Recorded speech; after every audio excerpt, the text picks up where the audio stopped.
Olá pessoal, Desafios Literários no ar, e no episódio de hoje vamos dar continuidade ao nosso projeto de leitura Lendo Nobel. E hoje vamos falar sobre Os Anos e a Outra Filha, mais 2 livros de Annie Ernaux. Os Anos é a obra-prima de Annie Ernaux. Foi publicado originalmente lá em 2008 e é seu livro mais aclamado, tanto que é figura constante em listas de livros mais importantes do século XXI. Essa importância se dá justamente pelo forte trabalho histórico-social dos últimos 60 anos na França. Esse período de 60 anos em que a própria Annie Ernaux observa as coisas ao seu redor e a partir daí ela coloca nesse livro. Então a gente vai ver uma observação clínica bem apurada que a Annie Ernaux coloca em todos os seus livros sobre comportamentos sociais, principalmente da França, mas eventos mundiais que obviamente respingam ou impactam diretamente do país. Então, em suma, a gente pode considerar os anos como uma radiografia, um estudo de um período de um tempo relatado de maneira precisa, pessoal e, como não poderia deixar de ser, afinal estamos falando de Annie Ernaux, visceral, principalmente sobre esse período dos anos 1940 até 2010. É uma observação bastante sensível de tudo que a própria Annie Ernaux viveu e se lembra, assim como também pelo cuidado da autora em observar e organizar de maneira precisa e cronológica, obviamente, esses eventos, sejam eles importantes para o mundo ao seu redor, como ao seu universo particular. Então, o livro já começa com uma citação bastante desconcertante do Chekhov, um autor a quem a Annie Ernaux tem bastante apreço, mas que faz todo o sentido para o livro e, sinceramente, até mesmo para mim. Eu, Igor, vivo e reflito muito sobre esses apontamentos que o Chekhov colocou aqui nessa citação. Sim, seremos esquecidos. É a vida, nada podemos fazer. Aquilo que hoje parece importante, grave e cheio de consequências, um dia será esquecido, deixará de ter relevância. E o curioso é que não podemos saber hoje o que será um dia considerado grande e importante, ou medíocre e ridículo. Pode ser também que esta vida de hoje, a qual nos agarramos, seja um dia considerada estranha, desconfortável, desprovida de inteligência, insuficientemente pura e, quem sabe, até passível de culpa.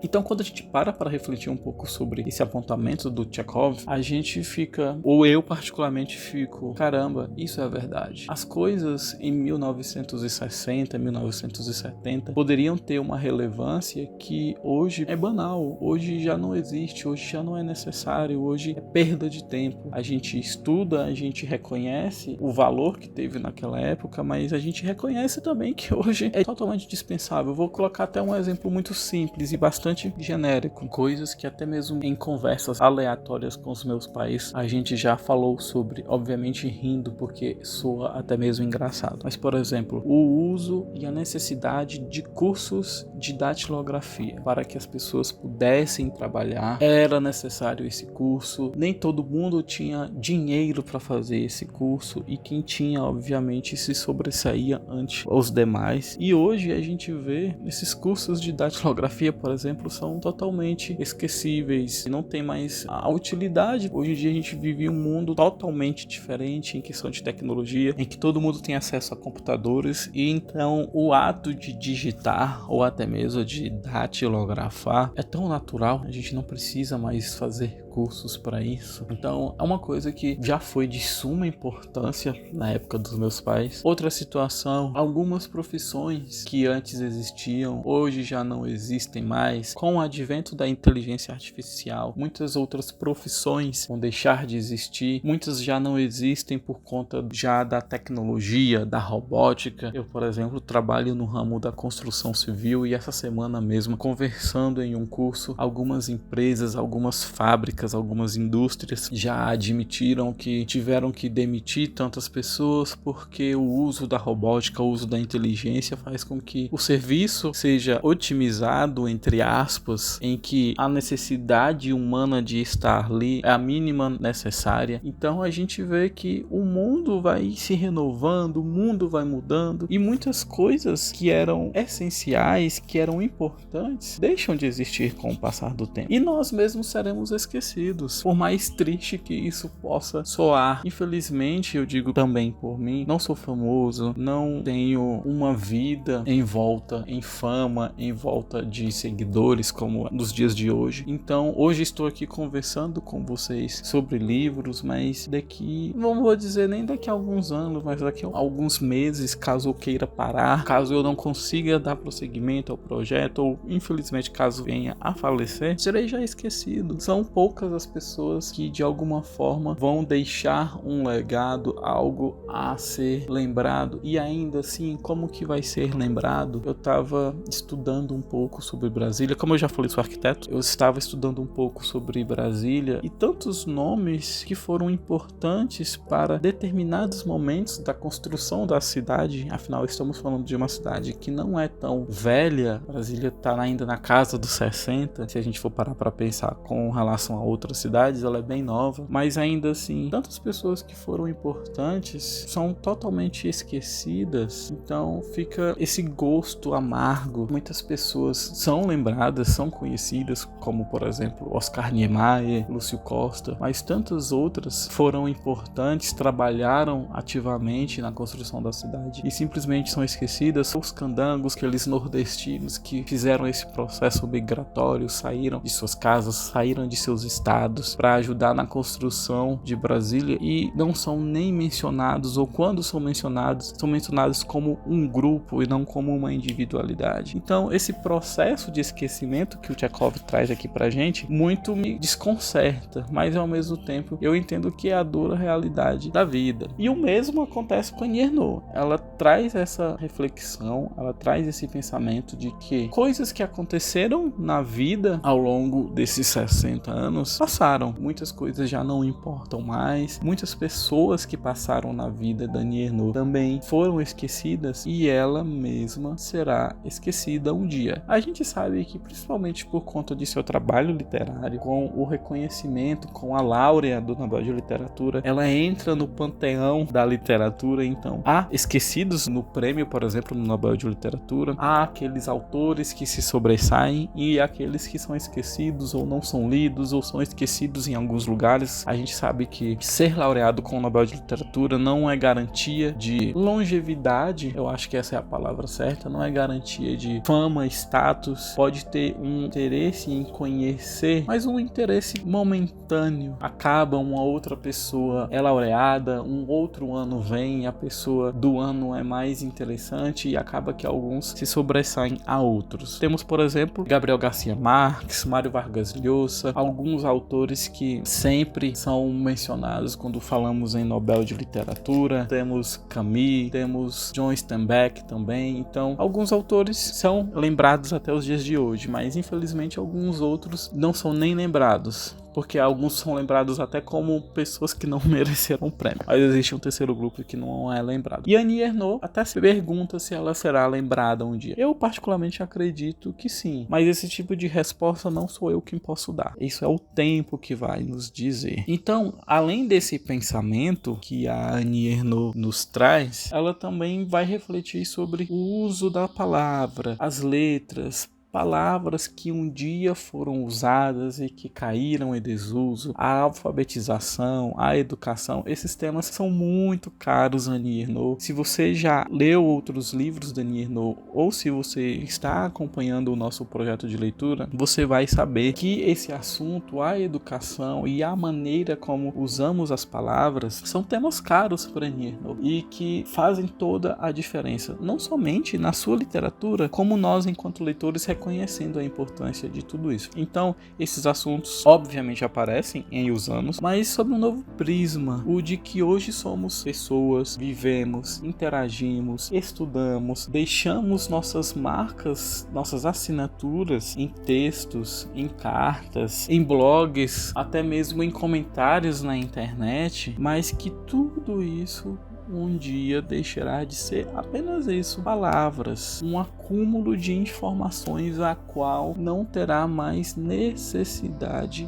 alguma. Puxando novamente, quantos blogs na época que eles foram criados existiram e quantos sobreviveram até os dias de hoje? Quantas pessoas começaram sua vida, tanto literária quanto artística, e até mesmo um pé já na fama por conta de blogs, que conseguiram se manter, que conseguiram se renovar às novas mídias e estão até os dias de hoje, e quantos foram abandonados, excluídos, quantas pessoas não conseguiram migrar das palavras, por exemplo, para os vídeos, para o YouTube. Então tudo isso a Annie Ernaux reflete no período em que ela vive. Aí estamos falando de um livro de 2008, mas nós, enquanto leitores, temos essa capacidade de nos atualizar sobre as reflexões. Então, enquanto ela fala sobre cartas, textos, assinaturas, eu, particularmente enquanto leitor, penso muito já numa era mais midiática de blogs, redes sociais, de comentários na internet. Pra gente há certo valor, mas que em determinado momento vai ser só um lixo eletrônico, por assim dizer. Então a Annie Ernaux entende que tudo isso vai se perder, e quando a gente olhar para trás, a gente vai olhar com certo saudosismo ou até mesmo nostalgia e vergonha alheia sobre algumas coisas que aconteceram. Então, só para dar um exemplo disso, eu vou ler aqui para vocês, nas páginas 7, 11 e 15, esses trechos que ela fala um pouquinho sobre cada um desses momentos. Então ela começa assim: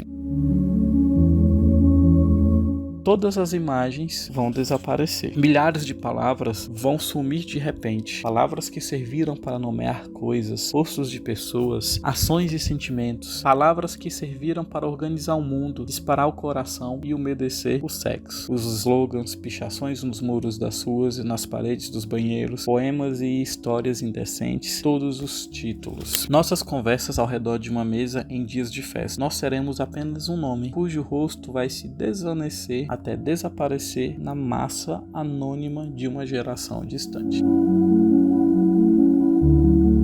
Então, hoje nós somos a geração, aquilo que nós fazemos, nós damos muita importância, mas a próxima geração já vai, de certa forma, nos ignorar. Nós, com todas essas tecnologias, com todas essas modernidades, nos atualizamos muito rápido e dispensamos muito rápido aquilo que passou. Eu vejo até um outro exemplo, a minha geração com a geração de um irmão meu de 10 anos mais novo. Como somos diferentes, como coisas que eu ainda dou muita importância e dou muito valor, ele já dispensa, como coisas que eu ainda uso e acho necessário, ele já acha arcaico, ele já até ri de mim, ele diz que já não se faz mais isso, ou se faz de uma outra maneira, com uma outra tecnologia. Então, para você ter ideia, em 10 anos já esse espaço de inutilidade, de esquecimento de coisas que não são mais necessárias, imagine coisas de 20, 30 anos. Então, a Annie Ernaux já começou com essa reflexão, esse tapa na nossa cara, que eu achei muito interessante, achei muito reflexivo, de cara já me fisgou. Logo após essa reflexão, a Annie Ernaux então se desdobra sobre as suas próprias memórias, as mais remotas, de quando ela era criança e interagia com seus primos também crianças. Eles, à época, eram chamados de os filhos da guerra, justamente por não viverem esse momento emblemático da humanidade, que foi a Segunda Guerra Mundial, mas ainda assim enxergarem a guerra não pelos livros de história como a gente enxerga hoje, e sim pelas memórias recentes de seus pais e familiares que participaram ativamente da guerra. Então ela comenta esse fato da seguinte maneira: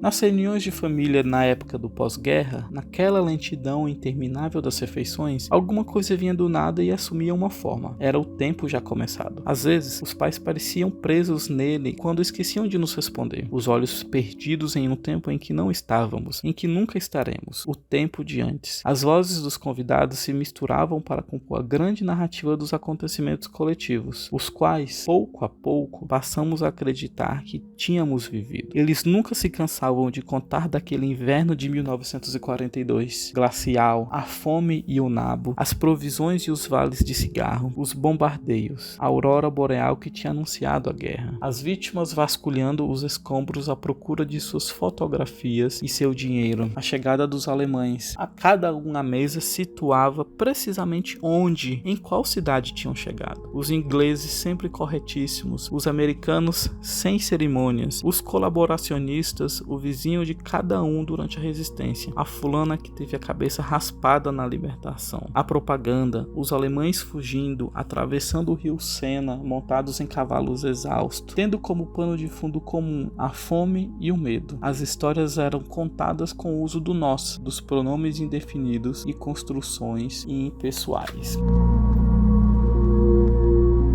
Então, essas crianças ouviam falar sobre a guerra, o que aconteceu, como cada um se comportou e, de alguma forma, embora eles não tivessem vivido, serem apenas os filhos da guerra, eles estavam tão imersos nessas conversas, nesses assuntos, que eles se sentiam parte integrante desse momento tão emblemático. Com a população dizimada pela guerra, e eu estou falando não apenas a francesa, mas agora em um espectro mundial, esses filhos da guerra, os sobreviventes, passaram a ser considerados o futuro da nação. Aqueles que mudariam a maneira de se ver o mundo e também aqueles que consertariam os problemas agora escancarados e aparentemente sem solução. Parecia que, por terem guerreado, essas pessoas que participaram da guerra não conseguiriam mais resolver esses problemas e que caberia justamente a essa nova geração consertar tudo isso. Então, a impressão que se tem é que, com a guerra, tudo tivesse parado e congelado no tempo. As pessoas venceram uma guerra, mas não sabiam exatamente o que fazer, como fazer, e então parecia que estavam jogando a responsabilidade para a próxima geração. Mas o que acontece? Com a evolução da tecnologia, a globalização se instaurando, a gente vai ver então as coisas dando uma guinada, deslanchando. Então, o que se vê, obviamente, vai ser uma nova revolução industrial e uma explosão de comportamentos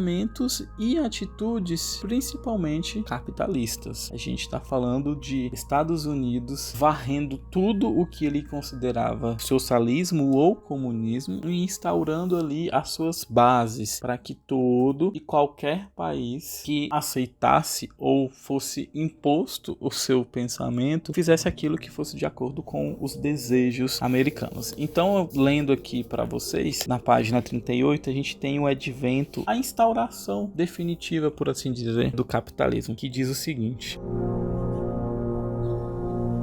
era deslumbrante observar as invenções que apagavam séculos de gestos e esforços e inauguravam um tempo em que não teríamos de fazer mais nada, segundo diziam. Mas também tudo era alvo de ataque. A máquina de lavar era acusada de gastar roupa, a televisão de danificar a visão e de levar a dormir muito tarde. Vigiavam e invejavam os vizinhos que expunham os sinais do progresso nos objetos comprados, marcando uma superioridade social. A chegada cada vez mais veloz de novos bens de consumo fazia o passado ficar para trás. As pessoas não se perguntavam sobre a utilidade de cada objeto, simplesmente desejavam ter as coisas e sofriam por não ganhar o bastante para poder comprar tudo à vista. Viravam hábito preencher cheques e as facilidades de pagamento, e os créditos eram descobertos. Todos estavam à vontade com as novidades, sentiam orgulho de ter um aspirador de pó e um secador de cabelo elétrico. A curiosidade era mais forte que a desconfiança. Descobríamos o cru e o flambado, os temperos e o ketchup, o peixe à milanesa e o purê instantâneo, as ervilhas congeladas, o palmito em conserva, a loção pós-barba, a espuma para banho da banheira e a ração para cachorro. As cooperativas davam lugar aos supermercados, onde os clientes ficavam encantados por poder tocar nas mercadorias antes de comprar. As pessoas se sentiam livres, não pediam nada a ninguém. Todas as noites, a loja de departamentos oferecia aos clientes um buffet no estilo camponês. Os jovens casais de classe média garantiam sua elegância comprando uma cafeteira, um perfume da Dior, um rádio de ondas curtas, um aparelho de som, venezianas e papel de parede de juta, um jogo de mesa e cadeiras de madeira, um colchão, uma secretária ou escrivaninha, imóveis cujos nomes eles tinham lido em romances. Frequentavam antiquários, serviam jantares com salmão defumado, camarão com abacate, fundi, liam Playboy, fantasiavam lendo os pequenos anúncios de apartamentos de luxo com closet que ficavam nos condomínios residenciais. O nome por si só já era um luxo. Andavam de avião pela primeira vez, disfarçando a angústia e se emocionando ao ver de cima os quadrados verdes e dourados, e se impacientavam por não terem recebido ainda o telefone solicitado há mais de um ano. Algumas pessoas não viam motivos para ter um telefone e continuavam indo aos correios, onde o atendente compunha um número no guichê e enviava a chamada para uma cabine. As pessoas nunca se entediavam, elas queriam mais aproveitar.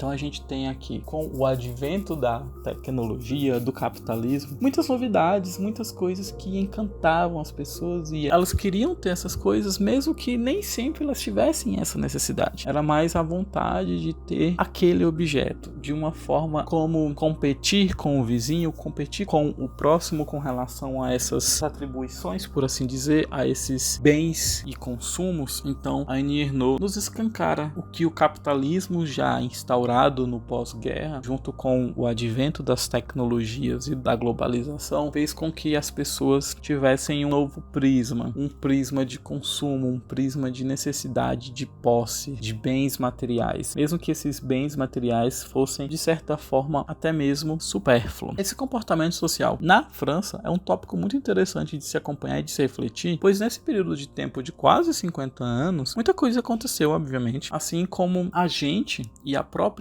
Ernaux percebe que muitas coisas mudaram para melhor, o que é ótimo, mas infelizmente muitas coisas, contraditoriamente, permaneceram inertes ou até mesmo retrocederam. Então na página 33 ela traz essa reflexão que diz o seguinte: o exótico começava na cidade grande. O resto do mundo era irreal. Os mais instruídos ou que desejavam estudar se inscreviam em palestras. Os outros liam revistas. Um cartão postal enviado de uma certa cidade na Tunísia por um primo que tinha feito ali o serviço militar deixava todos imersos em um estado de devaneio onírico. Paris representava a beleza e o poder, uma espécie de totalidade misteriosa, assombrosa. Quando o nome de uma rua aparecia em um jornal ou era citado em uma propaganda, nossa imaginação ganhava asas. As pessoas que tinham morado lá ou apenas visitado a capital e visto a Torre Eiffel eram dotadas de uma aura de superioridade. Nas noites de verão, ao longo dos dias poeirentos de férias, íamos à estação de trem ver chegarem aqueles que tinham ido a outras cidades e que voltavam com malas e sacolas de compras de lojas, e os peregrinos que retornavam de Lourdes. As canções que mencionavam lugares desconhecidos despertavam nossa vontade de viajar. Nas nuvens do pôr do sol, cheios de reflexos cor-de-rosa, víamos os rajás e palácios indianos. Se reclamássemos com os pais, nunca vamos a lugar algum, eles respondiam surpresos: mas para onde você quer ir? Não está satisfeito aqui? A França era imensa e formada por populações que se diferenciavam de acordo com as comidas e os modos de falar. Então a gente vê aqui, ao mesmo tempo em que pessoas têm a oportunidade de sair de seus lugares, seja a França ou alguma outra cidade, outros querendo se manter fixos em suas moradias, seus lugares de origens, talvez muito por conta de seus antepassados que ali nasceram, ali cresceram, ali criaram raízes. Então não há essa necessidade, ao menos para eles, de saírem de seus lugares, de suas cidades e conhecerem outras cidades ou até mesmo outros países. E essa contradição, esses pensamentos ou permaneceram inertes ou retrocederam, se dá também com um outro assunto: religião. A gente vai ver então como que a religião, enquanto formadora de pensamento, se manteve inerte ou até mesmo fez com que a população retrocedesse em alguns aspectos. A religião estava na base da vida das pessoas e era responsável por estabelecer o tempo. Os jornais sugeriam cardápios para a quaresma, cujas etapas eram destrinchadas pelo tradicional calendário dos Correios, da Septuagésima até a Páscoa. Não se comia carne às sextas. A missa de domingo era ocasião para se vestir bem, estrear uma roupa nova, usar chapéu, bolsa e luvas, ver e ser visto, acompanhar com os olhos as crianças do coro. Para todo mundo, a missa constituía um sinal externo dos valores morais e a certeza de um destino destino que estava escrito em língua específica, o latim. Ler a cada semana as mesmas preces no missal, suportar o mesmo tédio ritual do sermão, garantiam uma espécie de purificação probatória para os prazeres carnais de comer frango e bolos de confeitaria, ir ao cinema. Parecia uma aberração que professores e pessoas instruídas com uma conduta irrepreensível não acreditassem em nada daquilo. A religião era a única origem da moral e nos dava a dignidade humana, sem a qual nossa vida equivaleria à vida dos cachorros. A lei da igreja valia mais do que todas as outras, e os grandes momentos da existência só recebiam legitimidade por meio dela. Quem não se casa na igreja não se casa de verdade, declarava o catecismo. Somente a religião católica tinha valor, as outras eram equivocadas ou ridículas. Na hora do recreio saíamos gritando: Maomé era profeta do imenso Alá e vendia amendoim no mercado em Bagdá. Esperávamos impacientes a chegada da primeira comunhão, espécie de prévia de tudo o que aconteceria de importante, a menstruação, a formatura ou o começo do ginásio. Os meninos usavam trajes escuros com um laço branco preso no braço e as meninas um vestido longo e véu branco. Sentados nos bancos e separados pelo corredor central, eles pareciam os noivos que, divididos em pares dali a 10 anos, se tornariam. Depois de cantar em uníssono e em alto e bom som as vésperas renuncio a Satanás em nome de Jesus para sempre, já podíamos nos eximir das práticas religiosas. Superado o ritual católico, estávamos munidos da bagagem necessária para nos sentirmos integrados à comunidade dominante e não termos dúvidas de que existe realmente alguma coisa depois da morte. Annie Ernaux desabafa mais uma vez, mostrando e salientando o quanto a religião era importante para as pessoas, principalmente nesse período pós-guerra. Acredito que elas se agarraram ainda mais com as suas convicções, embora as declarações religiosas, como não poderia deixar de ser, eram bastante problemáticas, principalmente com relação à mulher. Então, uma das vertentes a qual Annie Ernaux se debruça é justamente esses dilemas da mulher, seja em lidar com a religião e a própria sexualidade. Quando digo sexualidade, estou falando a virgindade, a orgasmos e aos próprios desejos sexuais, sem necessidade de se reprimir, que a igreja, a sociedade, a família, os pais, no caso, impunham sobre as mulheres, para que as mulheres não pudessem ou não fossem consideradas mulheres afrontosas ou em um pé de igualdade diante os homens, ou até mesmo podando as mulheres no que elas tinham que falar, que pensar, como vestir. Então ela se debruça sobre essa vertente, que também é um tema muito caro a ela, e ela nos dá várias citações em que o avanço das gerações, o avanço da tecnologia, a consolidação do capitalismo, a religião, muitas coisas que deveriam, de certa forma, trazer um frescor para as mulheres, na verdade, trouxeram desconfortos, imposições que muito machucaram as mulheres. Então eu vou ler alguns desses trechos, principalmente o da página 46 e o da página 51, que dizem o seguinte: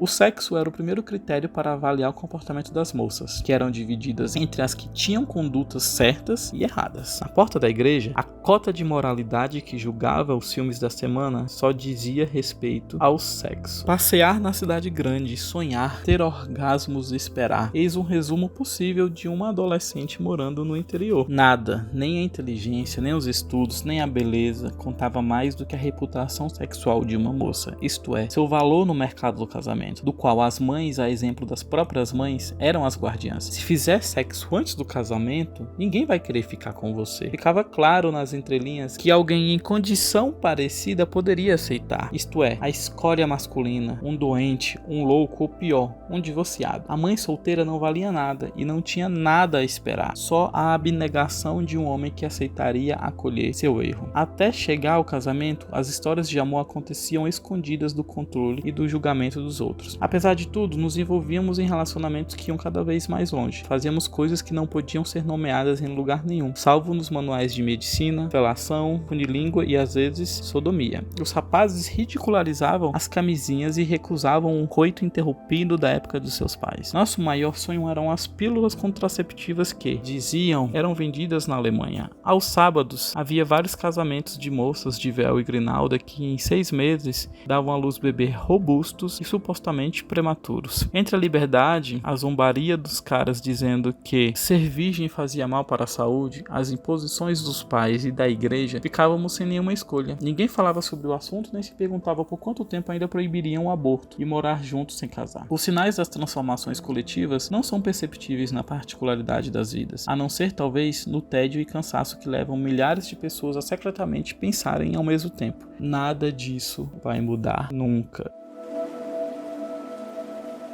Então a gente vê que muitas coisas se mantendo inertes, permanecendo como estavam antes da guerra, e as pessoas até mesmo se questionando por que essas coisas mudam em outros lugares, como a pílula contraceptiva já é permissiva na Alemanha e aqui na França ela não é vendida, quando que isso vai mudar, quando que seremos contemplados com isso. Então a Annie Ernaux e muitas outras pessoas, muitas outras mulheres se questionam a respeito disso, falam sobre sexo, falam sobre virgindade. Vou dar mais um exemplo aqui para você.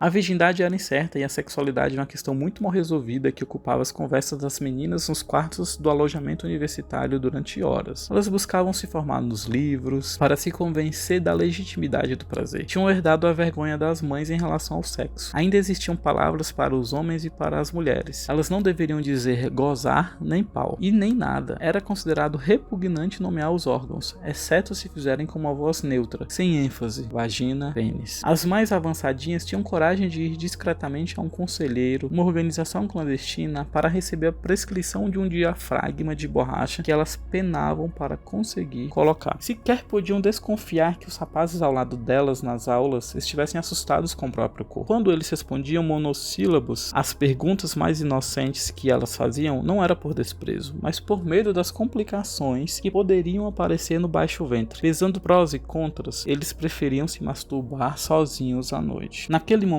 não servia de nada ter lido Simone de Beauvoir, apenas confirmava a infelicidade de ter um útero. Durante 3 semanas em 4, as moças continuavam medindo a própria temperatura como se estivessem doentes para calcular de modo arriscado o ciclo menstrual. Viviam em 2 tempos diferentes. Um era o tempo de todo mundo com trabalhos para apresentar e férias. O outro, temperamental, ameaçador, sempre a ponto de parar. Era o tempo mortal do sangue. Mais uma vez, mulheres clandestinamente se precavendo, procurando meios de não engravidar, querendo quebrar ciclos viciosos que aconteciam de maneira intensa, porém natural com seus entes queridos. A gente leu recentemente e conversou um pouco sobre o acontecimento que fala sobre aborto, um tema muito caro para Annie Ernaux também, e recomendo que vocês ouçam lá. Com essas atitudes, com esses comportamentos, com essas coisas que mudaram ou não mudaram, a gente vai ver que alguns questionamentos vão nascendo. Questionamentos sobre o que funciona, o que não funciona tanto e o que precisa ser mudado para que o mundo seja melhor, para que o mundo não retroceda e de alguma forma não volte a ser o que era antes. Então diz o seguinte: o futuro era uma série de experiências que deveríamos ter. Serviço militar de 24 meses, casamento, filhos, trabalho. Esperavam de nós que aceitássemos com naturalidade a tradição. Diante desse futuro formatado, a vontade que tínhamos era de permanecer jovens por mais tempo. O discurso e as instituições estavam atrasados em relação aos nossos desejos. Mas a distância entre o dizível da sociedade e o nosso indizível nos parecia normal e irremediável. Nem chegava a ser algo palpável que pudesse ser questionado. Apenas intuíamos que existia no mais íntimo ao assistir.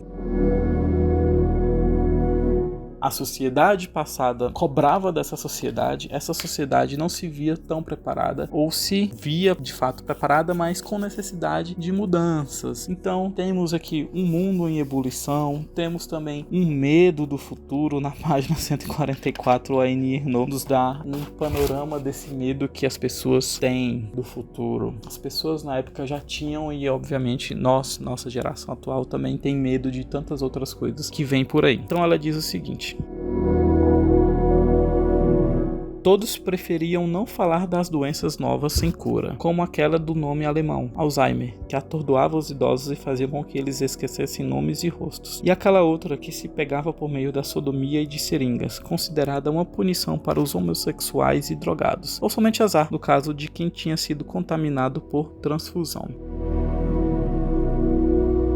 Então a gente vê as doenças daquela época assustavam as pessoas, e hoje, estamos falando de 2026, muitas outras doenças ainda nos assolam. Muitas doenças sem cura, muitas doenças aqui estamos conhecendo e lidando somente agora. Então parece que as coisas não mudaram de certa forma, elas só se modificaram. Os medos parecem os mesmos, a possibilidade iminente de uma outra guerra está acontecendo hoje em vários países, a necessidade de se acreditar no nosso futuro, a gente trabalhando, vivendo, educando, estudando, parece que não apenas para nós mesmos mais, e sim para a geração futura, e o medo de que essa geração futura não consiga mudar o mundo como nós não conseguimos mudar e esperamos que eles de alguma forma mudem. Então há um contraste muito grande entre dois mundos, tanto no mundo da Annie Ernaux e até mesmo no nosso. Estamos falando de hoje. Ao falar do nosso mundo de hoje, estamos lembrando do mundo passado e também estamos idealizando já um futuro melhor. Para Annie Ernaux também. Ela era filha da guerra. Ela não viveu a guerra, mas ela vivia muito do que aconteceu naquele período e ela idealizava um futuro melhor. Estávamos ali num contraste entre dois mundos, né? Os millennials, ou a geração Y, que são os nascidos entre 1980 e 95, que são nativos digitais, que cresceram durante essa ascensão da internet, que conseguiram integrar a tecnologia no dia a dia, em confronto com a geração Z, que é essa geração que já cresceu com a internet consolidada, com redes sociais, que faz com que a tecnologia não seja algo a ser integrado, mas uma extensão de suas próprias vidas. Então esses contrastes entre dois mundos, entre dois universos, entre duas gerações, obviamente vai ser muito gritante. Assim como esses universos da Annie Ernaux, de um pós-guerra para um capitalismo consolidado em que as pessoas estão mais supérfluas e estão querendo desbravar cada vez mais o mundo, foi desconcertante, foi gritante, foi difícil para Annie Ernaux e obviamente para nós hoje, vivendo em 2026, com a próxima geração, talvez em 2036, 2040, nós seremos esquecidos, nós seremos dispensáveis. Tudo aquilo que hoje a gente reflete, do que a gente valoriza, o que a gente trata como importante, muitas vezes vai ser banalizado mais pra frente, vai ser dispensável. A maneira como vemos muitas coisas não vão ser tão importantes como vemos hoje. Então, essas reflexões que a Annie Ernaux traz pra gente são muito importantes. E mesmo sendo um livro de quase 20 anos atrás, estamos falando de um livro de 2008, ele ainda nos traz esse frescor. Ele consegue fazer com que a gente, enquanto leitor, atualize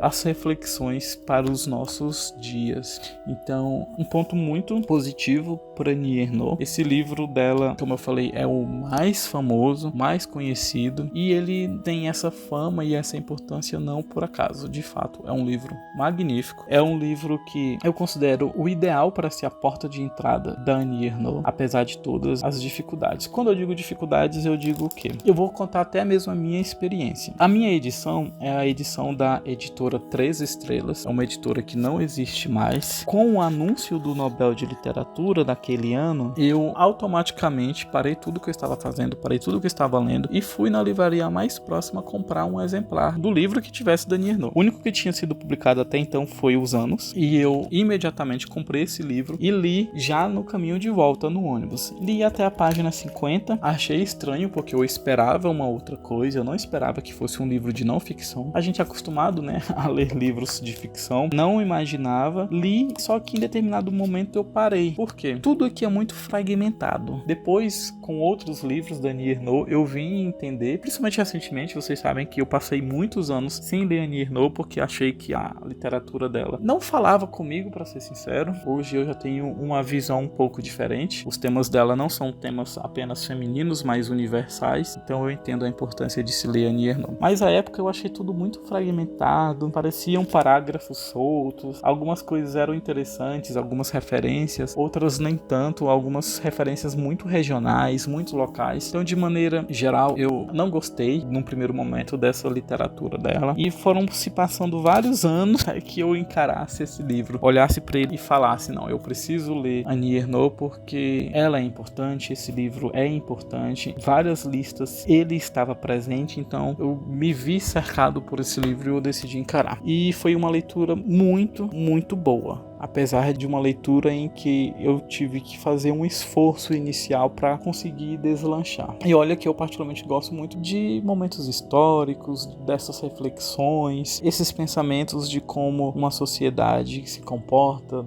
de onde ela erra, do que ela fez, onde ela estava e onde ela está hoje, e quais foram os pontos de acerto e de erros que ela cometeu. Esse livro particularmente tem tudo que eu gosto, mas a maneira como a Annie Ernaux escreveu, para mim, num primeiro momento foi bastante difícil, mas eu recomendo muito que vocês leiam Os Anos, que deem uma chance para ela, caso não tenham interesse em outros livros, como por exemplo O Acontecimento, que é um livro que fala sobre aborto, ou até mesmo livros que falem sobre a sua sexualidade, o seu relacionamento com outros homens, o papel da mulher na sociedade, como a mulher lida com o seu corpo e como ela deveria lidar, esses assuntos caros a Annie Ernaux. Você pode muito bem ler Os Anos, que ele dá um panorama muito bacana sobre a França nesses 50 anos, mas também sobre o mundo. Afinal, alguns comportamentos, alguns pensamentos são universais, e algumas coisas que aconteceram ao redor da França, obviamente, foram impactos ao redor do mundo que refletiram no país. Então, depois de reler Os Anos, eu encarei um novo livro da Annie Ernaux, e vamos conversar agora sobre A Outra Filha.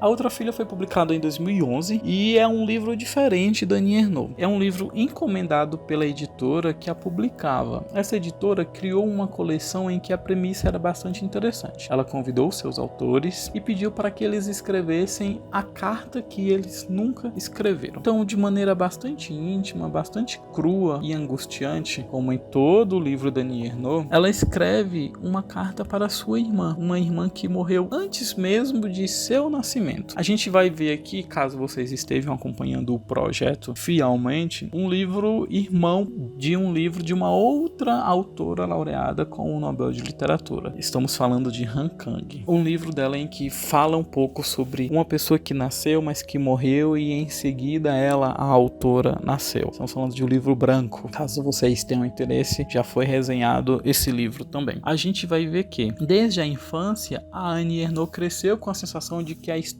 dessa sua irmã era uma espécie de verdade não dita, uma ausência que ocupava um lugar muito importante na sua família. Então eu vou ler aqui para vocês, na página 7, um pouquinho sobre essas constatações que a Annie Ernaux chegou. Diz o seguinte: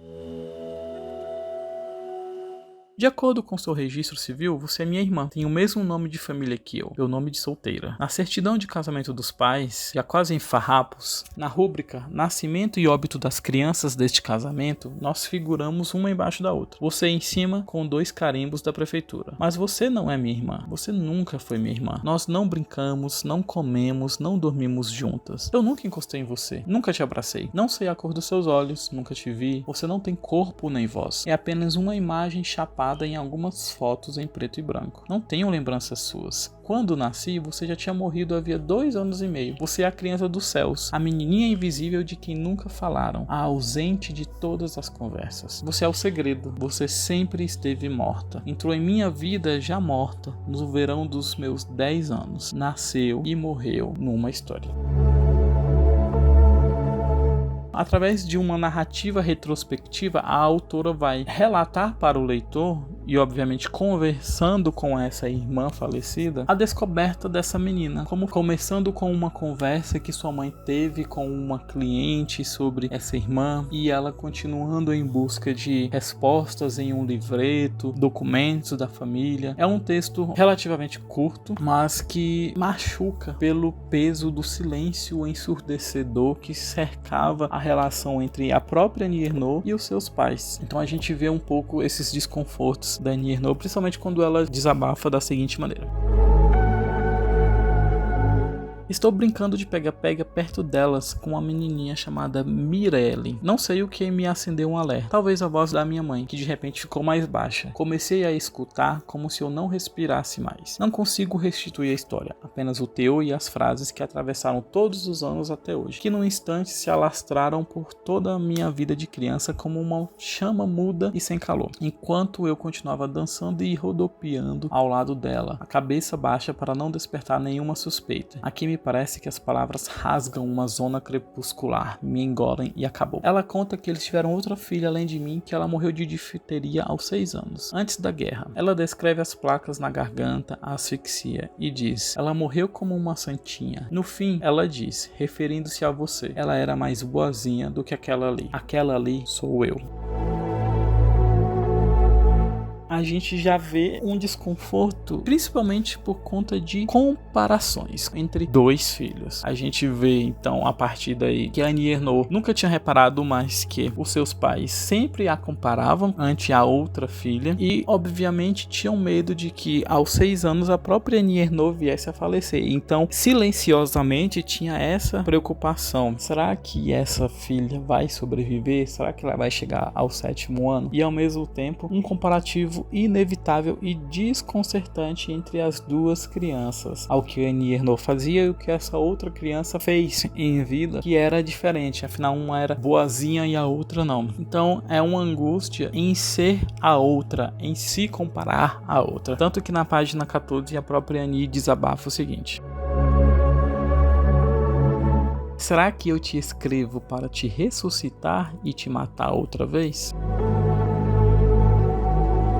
A outra filha é quase que uma jornada vulnerável da Annie Ernaux em busca da compreensão dos seus sentimentos diante da morte da irmã. Esse processo de introspecção envolve, óbvio, a busca por vestígios materiais e ainda visíveis da sua irmã, sejam fotografias, registros familiares, mas também por meio de ecos, de burburinhos, de conversas dos familiares, dos vizinhos, da existência dessa irmã chamada Ginette. Por meio de uma investigação informal, a autora então vai se reconectar com um passado familiar muito difícil que a gente já conheceu em tantos livros dela, principalmente Uma Mulher, O Lugar e A Vergonha, porque ao se reconectar a esse passado, ao voltar a ele, a Annie Ernaux vai se permitir não só repensar sua identidade, mas também se reconciliar com a Annie Ernaux de seu passado, uma garota que era tida como difícil, mas que ela nem sabia era alvo de comparações. Então a Annie Ernaux acaba desabafando mais uma vez para a irmã, dizendo o seguinte: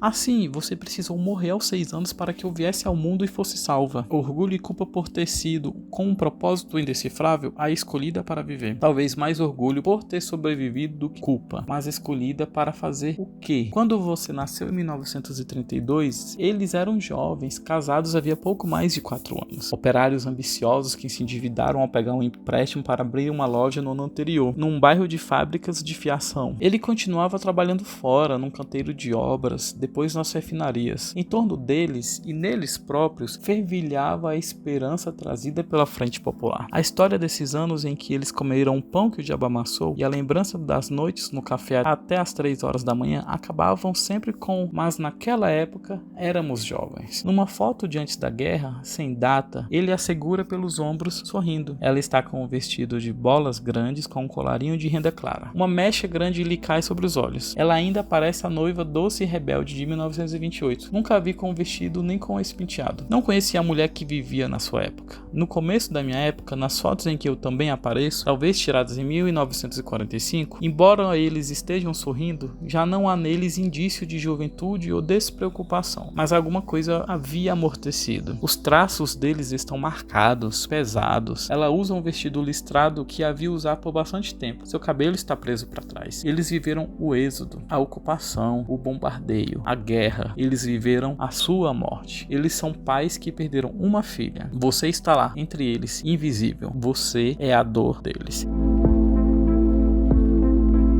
Então esse desabafo da Annie Ernaux para a irmã é muito desconcertante. E essa constatação de que eles foram felizes, eles proporcionaram uma vida para Annie Ernaux, eles foram felizes sendo pais da Annie Ernaux, como ela vai reconhecer, mas ainda assim existe uma dor invisível, a dor de ter perdido um filho. E esse panorama é muito angustiante, também trazido em O Livro Branco. A Han Kang teve uma irmã que nasceu e faleceu antes de ela nascer, e tem essa sombra e tem uma pergunta que a própria Annie Ernaux se faz: será que se a minha irmã não tivesse morrido, eu teria nascido? Porque a Annie Ernaux é filha única, então eles tiveram a Annie Ernaux como forma de preencher o vazio que a irmã falecida deixou. A Han Kang também se pergunta: se a minha irmã não tivesse morrido, os meus pais teriam outro filho? Eu teria nascido? Ou eu sou a substituta? Ou eu sou a filha do espaço a ser preenchido? Então essas reflexões, por mais desconcertantes, e obviamente que eu acredito que não dá para conversar com os pais sobre isso sem ser algo muito doloroso, são reflexões que tanto a Annie Ernaux trouxe para esse livro em forma de carta confessional, em forma de conversa, quanto a Han Kang em seus devaneios, em suas colagens em Um Livro Branco trouxe, e que traz um desconforto também para a gente. Então, só lendo mais um pouquinho para que vocês possam entender esse desconforto da Annie Ernaux, na página 35 diz o seguinte: você ficou para sempre com 6 anos, e eu avancei no mundo cada vez mais, com o meu duro desejo de durar. Definição que encontrei aos 20 anos num poema. A única coisa que aconteceu com você foi a morte. Eu tinha consciência das vantagens de ser a filha única, ser a filha que veio depois da morte de uma outra, objeto de uma atenção preocupada, mimada. Ele queria antes de mais nada que eu estivesse feliz, e ela queria que eu fosse uma pessoa de bem. Somando os desejos dos meus pais, eu tinha dentro da família e do nosso bairro operário uma vida privilegiada e de dar inveja. Eu era aquela que nunca mandam para fazer compras, que responde aos clientes: eu não atendo, sob o pretexto de que ela continuou os estudos, enquanto você era a tristeza deles. Eu sabia que era a esperança, os problemas e acontecimentos da vida deles, da primeira comunhão ao término da escola, seu triunfo. Eu era o futuro deles. E aí essa reflexão de que talvez ela tenha nascido apenas para preencher uma vaga que a irmã deixou, ela diz o seguinte: a vontade de ter apenas um filho vivia nas palavras dele. Não daria para fazer por duas o que fazemos por uma. Isso punha a sua vida ou a minha, e não as duas. Precisei de quase 30 anos e da escrita de lugar para unir esses dois fatos, que permaneciam dentro de mim apartados um do outro: sua morte e a necessidade econômica de ter só um filho. E para que a realidade sobressaísse, eu vim ao mundo porque você morreu e eu te substituí. Vocês conseguem sentir o peso dessas palavras? É muito desconcertante ler A Outra Filha. É um livro muito interessante, principalmente por conta da sua ideia. Afinal, foi um livro encomendado, é uma carta, e é uma carta para alguém que sequer existe. É um livro que já tem um diferencial muito bacana por conta disso, mas é um livro doloroso, difícil de ler. Eu particularmente li com muitas pausas, porque primeiro que eu tenho um irmão falecido, e eu não me sinto, graças a Deus, nesse lugar de substituto. Eu sou o filho do meio, mas que por conta desse falecimento meio que me tornei o filho mais velho, mas eu não me sinto nessas responsabilidades, com esse sentimento de substituto ou de ter que fazer coisas que meu irmão mais velho faria em determinadas situações. Mas ainda assim eu entendo tanto a Annie Ernaux quanto a Han Kang nesses seus questionamentos de elas nasceram porque outra pessoa que estava no lugar delas inicialmente veio a falecer. Elas são substitutas, elas são o número 2, por assim dizer. Por mais desconcertante, por mais difícil que possa ser essas palavras, elas chegam a essa confirmação. E nós, enquanto leitores, estamos apegados a essas afirmações, estamos acompanhando essas descobertas. A gente fica tão desconcertado com essas conclusões da Annie Ernaux. Deu uma pena até certo momento dela, mesmo que ela mesma fale que ela não merece e ela não quer ser uma vítima, ela não quer que a gente fique com pena dela. Mas ainda assim, as reflexões que ela trouxe me deixaram bastante triste. É um livro que gostei bastante da leitura.